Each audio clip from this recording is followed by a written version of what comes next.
Welcome to Dodgers Daily. Casey Porter here. So glad that you decided to tune in. Hey, fans, today we have a very, very, very special guest and the fastest human being on the face of the planet. Mr. Electric, Kenny George, joins Dodgers Daily for the second time. So, Kenny, thank you so much. Thank you for having me. Okay, so let's start. Let's go right to it, man. August 2nd, I think that was the date. You had 5 hits. Cameron Decker had 10 RBIs. You scored 5 runs. You stole a base that game. Tell us about that day. That was one of those games where, everyone's hot. A lot of energy in the dugout. It was just one of those games where, like, you're kind of at the plate and you're kind of just unconscious, and anything that's thrown at you, you're just hitting it. It was probably one of the most fun games of the year. Everyone was hitting. The vibes are great. I think that was like the most runs we scored in the game all year, actually. So, I mean, it was a great game. My best performance, probably, I'd say. I should have been 6 for 6, but they didn't want to give me the 6th hit. But it was still great. What was the 6th hit? I don't remember that one. It was, they brought in their closer, and he was throwing like 101, 102. And I slapped the ground ball to like second base, and I beat it out. Or like, no, it was like a run on first, and I slapped it to second base, and we were both safe. And they didn't call it a hit. They called it a fielder's choice. Oh. Or you'd have been 6 for 6 like Cameron, right? Mm-hmm. So who had the better day there that day? Kenny George or Cameron Decker? Oh, he cleared me, for sure. For sure. He had 10 RBIs. I think he had a home run that game. I think he had like 2 doubles. He had a crazy game. Insane. He did. Right. So what was it like getting to play next to Josue De Paula and Zaire Hope before he got hurt? Oh, man. Like, that was the best outfield I've ever, played. Like from left to right, that was the best outfield I've ever been a part of. Hopefully I get to play with those guys again next year. It was just a lot of fun.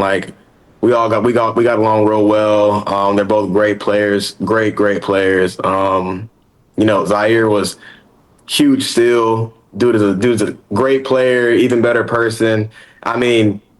It's a dangerous lineup when we're all in the lineup and we're all out there in the outfield. It's a dangerous lineup for sure. But hopefully I get to play with them for a long time. But I have high praise for both of them. They're both really, really great players. Like I said, I hope we get to share the outfield next year. So you had this lineup full of really star-studded guys. I mean, you had like Ronaldo Yin hitting 104.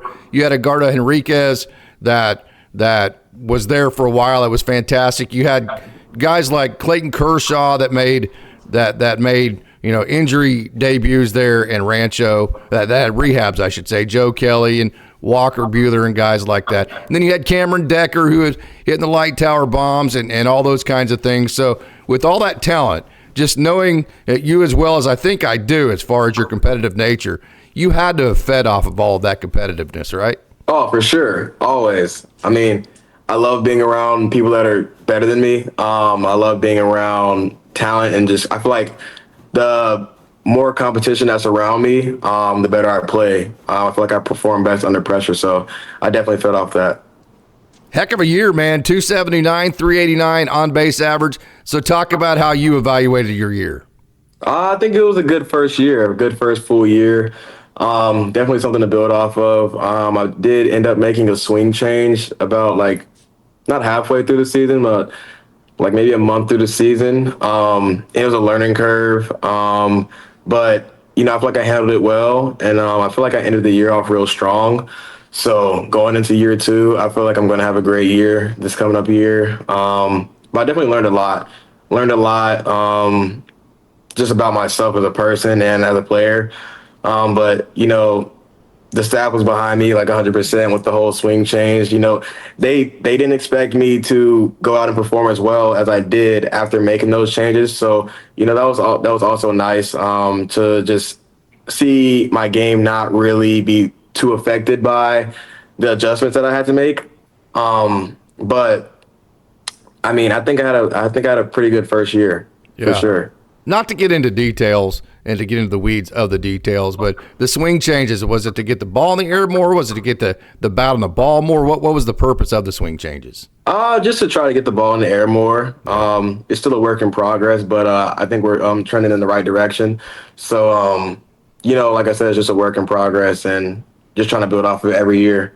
We mentioned the 384 on base percentage. So is that like your largest goal? Hey, I have 80 grade speed, so whatever I have to do, just get on base, or is it bigger than that and more complicated?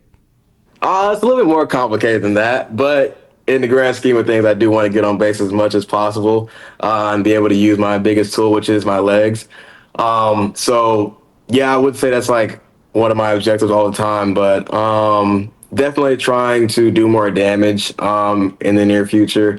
Of course, I mean, that comes with time, but just doing more damage and then kind of trying to find a healthy balance of when and when not to go for a little bit more, Yeah.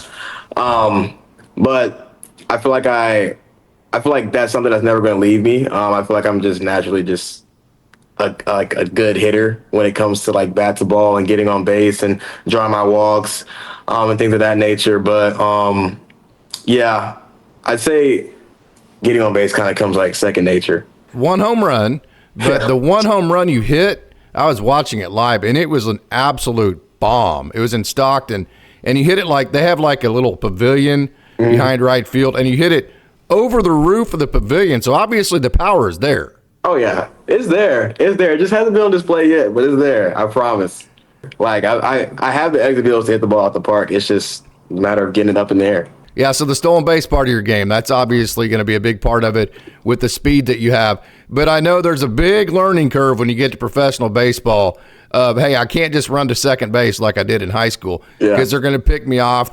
They'll figure me out, that kind of thing. So you had that learning curve yourself as well. So take us through that. Yeah, that was definitely a learning curve. It's still something that's a work in progress, but it's just something that you just got to get through, and you just got to keep running. You just can't lose confidence in that. And that's what I did. I mean, I got thrown out a lot, but it happens. I mean, I'm young, and I'm just trying to figure it out. So, yeah, I mean, I was a little disappointed in like the stolen base numbers, but at the same time, I didn't play every day. I was kind of like not restricted, but like kind of ease into it a little bit. But this coming year, I do have better expectations for myself. I won't put a number on it, but Yeah. I know it'll be better than last year. 'Cause I definitely have a lot more in the tank than 36 bags or 35 bags, however many bags I have.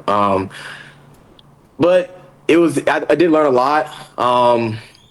Just picking up different things from pitchers, catchers, trying to steal some signs, learning when to go, when not to go. You can't just always go on first pitch. And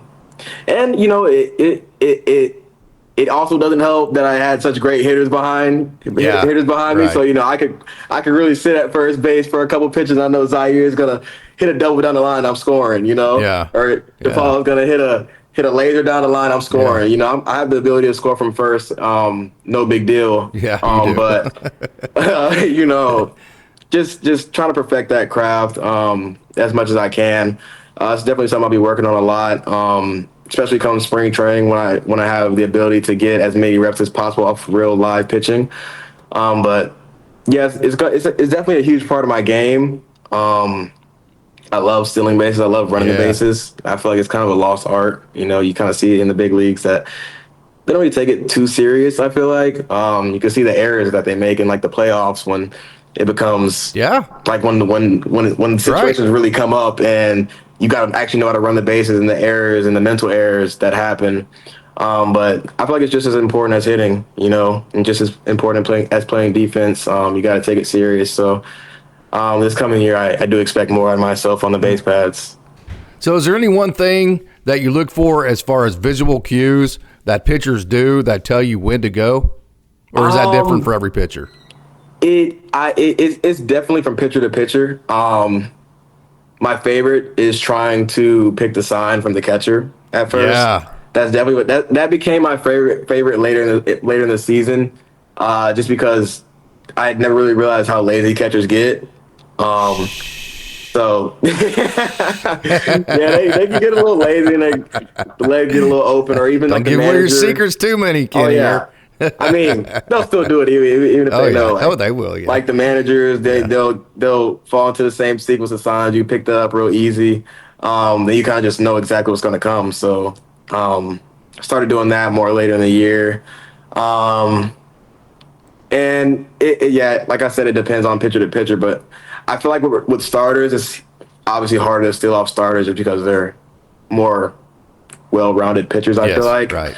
Relievers are It's a good point. easier guys Good point. to get bags off of, just because they're usually just guys that come in, throw hard, don't really care about base runners. Yeah. So just things like that, just studying guys and just learning as you go, just with experience. So I feel like I learned a good amount this year on the base pads. So, generally speaking, as a base runner, if the ball's behind you, you pick up your coach, right? If the ball's in front of you, then that's decisions on you. But when you have 80 grade speed, are you still told to pick up the coach, or are you told, hey, see the ball down and you do what you think you can do?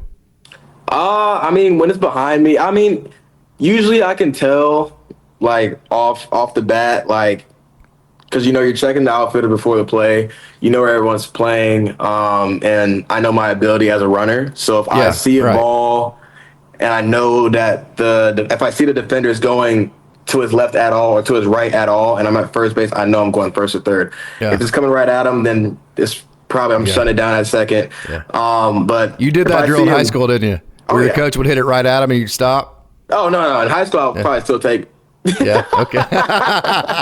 That's awesome. I'll probably still take it. Yeah, but, that's awesome.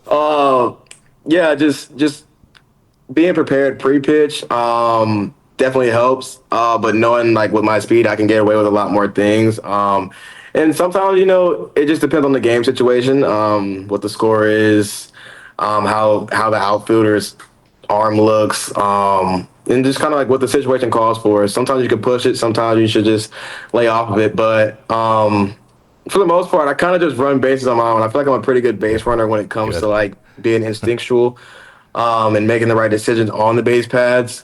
But yeah, I mean, I had a couple incidents where Shu had stopped me, and I had ran through some stop signs, but it happens. But safer out when you ran through the stop sign. Oh no, I actually ran into him. He was like, you ran into him? Yeah, he was basically in the baseline. No. And I ended up running into him. Oh, no. And we both fell. And then I got up and I tried to get back, but I hit the ball's already there. But oh, no. I mean, I think I would have been safe. Yeah. Absolutely. I've got to know all about the play where he scored from second base on the ball hit to the third baseman. I mean, I saw it. It was awesome. But tell us all about it. It's just one of those, like, instinctual plays, I feel like it's just like, when you're a real ball player, you just know these things, and just knowing who I am as a player, and it's just kind of like why you always run hard. But I saw the dribbler. I knew he wasn't gonna try to fake, and I think it was 2 outs at the time as well. Yes. So it was like I was going regardless. And as long as I knew he wasn't going to turn around and try to tag me, I was going to keep going. And I knew I forgot who hit it, but I knew he had a chance. So I just took off, and I kept going. I knew the first baseman probably wasn't going to expect me to keep going, and he probably thought he was going to get the out at first. So it kind of caught him by surprise, and I was safe. And I was safe by I think I was safe by a good bit. Yeah, you were. Yeah. Like, so how many times did you do that in high school? I did it a few times in high school, actually. Yeah. And then I had a few where I had scored from second on a sac fly, and then I had scored from a sac fly to shortstop from third. Really? I had a few where they were kind of crazy, but it's just like when you're reading the defense and you see who's being lazy, who's not. I mean, it's just kind of instinctual plays that you can't teach, really. Have you ever had the one where you're at first base and, like, after a pop-up, when the defenders are going back to their spots and they're not paying attention, you just run to second? You ever done that? No, I've never done that one. I mean, I've had some tag plays from first, from like on balls like right field or left field, or I've probably tagged from first, like from basically like on any kind of pop fly. But I've never done like the like they're not paying attention and like just I've never done that one before. Your offensive game, you do a great job of using the middle of the field, thinking oppo gap. I mean, right now I have a picture of a line drive going right over the shortstop's head, right? So you do a great job staying up the middle. Talk about your offensive game. Yeah, it's kind of always my approach since like I was a kid. Like my dad kind of instilled that in me from a young age. Like just having that approach of staying middle oppo and not trying to pull the ball. I think that's why I'm so like I'm just not as good at pulling the ball because it's like growing up it was always stay inside the ball, low line drives on the ground, use your speed. So I mean, I think it's just like natural ability. Just like I it's crazy because if you see my spread, my spray chart, usually people like hit worse when they let the ball travel deep. Yeah, not you. I hit much better when I let the ball travel deep. And it's like so backwards because you see everyone else's spray charts of the plate and where the ball is and what pitch it is. And it's all like all their damage is out in front. All my damage is back, like deep. So, I mean, it's just something that, I don't know. It's just like since I was little, that's just like what I've been really good at. So that ability to let the ball get deep like that, does that help you with breaking pitches? Could you get to see it longer? I think so. I don't know if it helps me with breaking pitches or not. It definitely helps me foul them off for sure. Right. But Exactly. I don't think it helps me like actually hit them. Yeah. But that is also fine because you know they're gonna make a mistake eventually. So you keep fouling them off, they're gonna make a mistake. So yeah. So your bunt game, man, you had several. You know how many bunt base hits you had this year? Do you keep track of that? Oh no, I know I had a good amount though. Yeah, I score around a lot. Yeah. So one really cool thing about you is that you can push bunt it to third base, obviously. But you had several drag bunts too. So talk about your bunt game, how you work on it, and how important that is to you. We try to bunt multiple times a week. I remember when I first came to Rancho, my first short season, and I was asking to work on some bunting, and I guess they didn't do it much. And then like after I got there, it was like a normal thing, like everyone wanted to bunt. It was funny. But yeah, I try to work on it at least a few times a week during the season. Get some bunts down and just keep the feel of it. My biggest thing is staying there long enough to like actually get it down. I like to get antsy and get out of the box real early. Even though like if I just place it decently, I'll be safe. But I love bunting. I love it. I think it's a lost art too. I mean, a lot of guys are really fast and they just don't bunt. And I'm like, you know, it's a free hit. It's a free hit most of the time. You know, guys play back. They play like these little shifts and all that, and it opens up the field for you. Like I had a lot. I can promise you, my average would probably be 20 points lower if I couldn't bunt because it opened up the field for me. And I can't tell you how many singles I had on the left side of the field because of the way I had the defense positioned because they're taking away my bunt. Yeah. So like it's like playing chess. And you know, I feel like later down the road it's really gonna help me just because I know I will be able to add more power and lift the ball more. So it's just gonna create more holes for me. But yeah, I mean I love bunting. I've always been a bunter. I mean, I've had some ridiculous bunt times, actually. Some ridiculous bunt times. So is there a timing mechanism to it of when you're bunting for a base hit? Is there a timing mechanism to when you tell yourself, I don't want to be too early with this or too late? I try to see it down. Like, see it down. Once I see it down, then take off. I have a hard time doing that sometimes just because I get so antsy and just...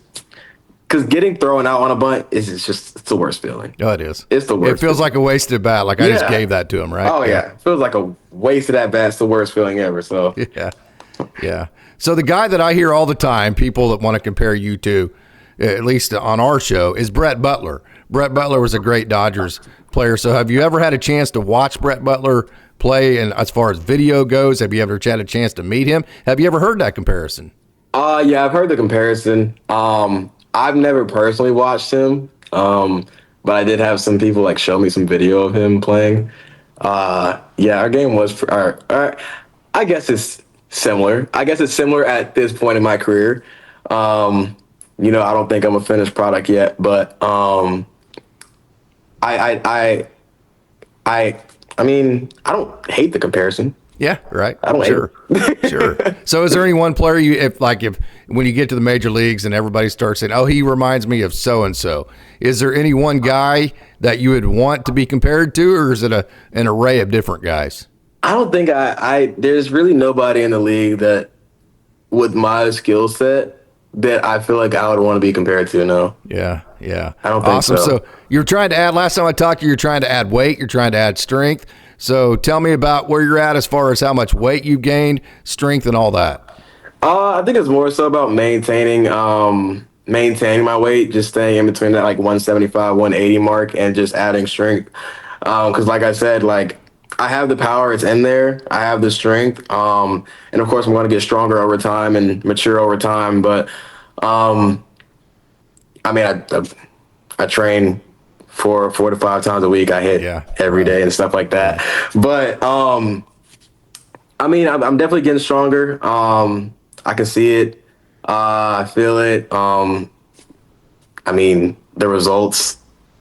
Of course you can't see it, but I saw it in Stockton. That was a bomb that you hit, dude. Yeah. Yeah, absolutely was a bomb. I have it in there for sure. Yeah, I have it in there. But no doubt. Like I said, it's just a work in progress. So just got to keep grinding. And hopefully I have a few more this year. Yeah. So the finished product of Kenny George, you said you're not a finished product yet. What if you had your druthers, like this is exactly what I want to be when I'm finished product, what would that look like? I feel like I would want to be like a 10, 15 home run guy. Oh, wow. Nice. 60 bags. Oh, 60 bags, like 30 doubles, and gold glove defense. Wow. Nice. That's fantastic. And I feel that's like all attainable other than like the 10 to 15 home runs. I feel like it's more going to be like 5 to 10. Yeah. But, I think it's all attainable for sure. Yeah. For sure. So you're an extremely confident young man, which I absolutely love. I gravitate towards confidence. So what's the difference in your mind between confidence and cockiness? Got to be a little bit of both, honestly. I agree. I love you said that. I love you said that. Both. There's too much failure, man. You have to have all of it, right? Yeah, for sure. You gotta in this game, you definitely gotta enjoy your wins. There's definitely ways to go about it, ways to be respectful for sure. But you got to be a little cocky, anyone that's any good is a little bit cocky and is very confident. So, it's just something you got to have. Yeah. I love it, man. That is one of the best answers I've ever heard on Dodgers Daily ever, Kenny. That is just absolutely fantastic. So tell us what your biggest strengths are right now. If you got called up to the major leagues, what are you going to rely on as far as your strengths to be a consistent player? I definitely say my speed, of course, and my defense. I think I'm a good defender. Some people say, they have their opinions, but I think you just give me the reps. I could be a solid big league defender right now. Yeah, and then the bat will come along. Yeah, because that's the hardest part. Yeah. So what are the things that you think you have to work on the most still?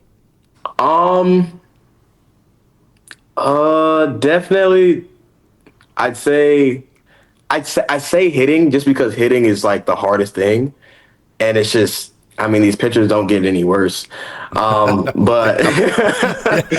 they were good back at Atascocita, but they're really good at Rancho, right? they don't get. It just gets harder the way the higher you go. But definitely just hitting, because it's just always a work in progress. It's always a work in progress. And just getting as many at bats under my belt as possible. But I'd also say base running. I wouldn't say base running, stealing bases. And being present every pitch on defense. Yeah. I'm a good defender, but there's just times where I'm not present on defense just because it gets long sometimes, and sometimes you just veer off and you start looking in the stands, or you're just not locked in, or you take your at bat out to the field with you, or just things like that. Sure. Just trying to separate the two, and staying locked in on defense. Okay, hey man, that's all the business I got for you. Ready to answer some fun questions? All right, yeah, for sure. Okay, you're back home there in south of Houston, right at Atascocita, right? Yep. Okay, so I'm assuming you went back and saw the boys. You're working at the old complex and working out with them, right? Oh yeah, for sure. Yeah. So how many autographs have you been asked for? Not too many. Not too many. I definitely get asked more when I'm playing, which is the way I like it. I don't want to get asked for autographs like at home, Yeah. Hey, what's the one play you can remember where you used the legs the most, where you finished, you went, oh man, that was boss right there? The second to home. Oh, on the sacrifice fly? No, the second to home from third base. Or on the slow roll to third base. Yeah. Yeah, I was legging right there. Yeah, for sure. For sure. Okay, so Cameron Decker, tell us about that game, what you remember that. Tell us about how you guys fed off of each other. I've talked to him, by the way, and he said squarely, hell yeah, we were feeding off each other. Oh, yeah. We wanted to outdo each other. Talk about that. I mean, it was like the whole dugout, honestly. They were like, oh, who's going to go 6 for 6 tonight? And, it started off, it was like, okay. Like, I think he was hitting 3-hole that game, 3 or 4-hole. And I think it was his first game back from being hurt or something like that. And it was like, started off, we were both like 2 for 2. Then we both went 3 for 3, and it's like, okay, like we're going back and forth, and I'm 4 for 4, he's 4 for 4. But see, like he's doing it in different fashion than I'm doing it. Yeah. Like my 5 for 6 and his 6 for 6 was like totally different. Like he totally outperformed me. But it was cool though, because I actually looked back at that game today, and I didn't realize like I really displayed like every part of my game, like every part of my offensive game that game. Like if there's any game where I'm like, here's a preview of Kendall George, I'm gonna show you this game. Like yeah. I hit a double off the wall. Yeah. That should have been a triple. It was like interference. Bunt single, slapped a two-strike fastball up the middle, like stole a base. I mean, it was like perfect display. But Cam, he can mash. I mean, underrated hitter. Dude can mash. So what was the walk-up song? My walk-up song this year, I had 2. It was Famous by Kanye West, and then actually like the last week of the season, I changed it. Me, Zaire, and Cam all changed our walk-up song to Drake songs. I don't remember what I changed mine to. It might have been 8 out of 10 by Drake. I don't remember, but it was good. It was good. It was pretty cool too, because we were all hitting 1, 2, 3. So like it was like Drake and then Drake and then Drake. It was cool, but my first one that I had basically all year was Famous by Kanye West. It's just one of those songs that like, I don't know, like songs just make you feel good sometimes. What was it like watching Ronaldo Yean hit 104 from the dugout? Oh, it was ridiculous. I mean, anytime he got on the mound, it was just like insane. Like, you could tell the guy in the box did not want to swing the bat. What's your favorite thing to do in a clubhouse when you have downtime? Listen to music. Listen to music? Are you a video game player? Oh yeah, for sure. What's the go-to here? It kind of depends. Like right now, I'm playing a lot of 2K. Okay, nice. A lot of 2K right now. Nice. Yeah. Nice. So you're going to be famous whenever you get to play one of the baseball games on a video game system, whichever one it might be, and you get to play yourself, right? Oh, I already have my own card. Oh, okay, nice, nice. So is it accurate? Is like the profile accurate, and do you perform accurately? No. They have me like with like 87 speed, and I'm like, are you serious? I should have like 99 speed. Oh, and so the video game doesn't have like higher speed than me, and I'm like, yo, obviously didn't take the time to like study the players and put the correct stats, but it's still cool to have your own card. So that is hilarious. So you played yourself and you realized that they gypped you off, right? Yeah. Yeah. Oh God. My attributes are all wrong. Hey, Kenny George, this is fantastic. What are your goals for next year?